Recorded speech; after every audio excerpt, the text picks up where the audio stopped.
Fear is not the opposite of faith. Action is. We have this idea that the faithful person is the one who never feels afraid, the one who steps forward with confidence and certainty, no doubt clouding their mind, no hesitation in their step.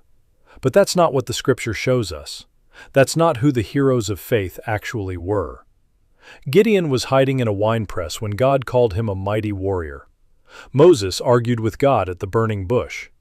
Esther was terrified before she walked into the king's court. Jonah literally ran the other direction. Fear was present in every single one of those stories. The difference was what they did with it. Paul writes to Timothy, "For God has not given us a spirit of fear, but of power and of love and of a sound mind." A spirit of fear. That's the key phrase. Not fear the emotion, which is a natural, human, God-designed response to threat, but a spirit of fear, a posture, an orientation, a way of moving through the world where fear gets the final vote on everything you do and don't do. That spirit is not from God, and you don't have to give it authority over your life. Here is what fear actually is at its core. Fear is faith in the wrong direction. It is an imaginative act, projecting yourself into a future where the worst thing happened and God was not there. Fear says, "I can see how this goes, and it goes badly, and when it does, I will be alone." But faith says something different. Faith says, "I don't know how this goes, but I know who goes with me, and that is enough."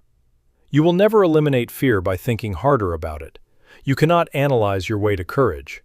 Courage is not the absence of fear, it is movement in the presence of fear. It is taking the step while your knees are shaking.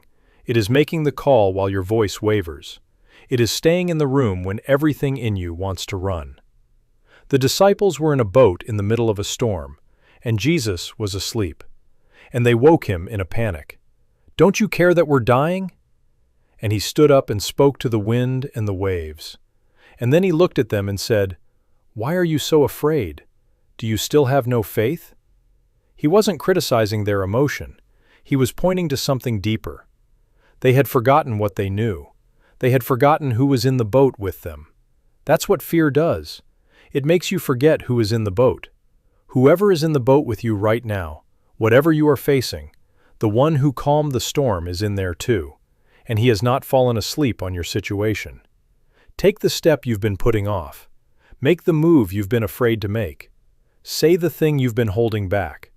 Not because you're not afraid, but because the God who goes with you is greater than anything you will face. Do it afraid. The fear will not kill you, but staying still just might.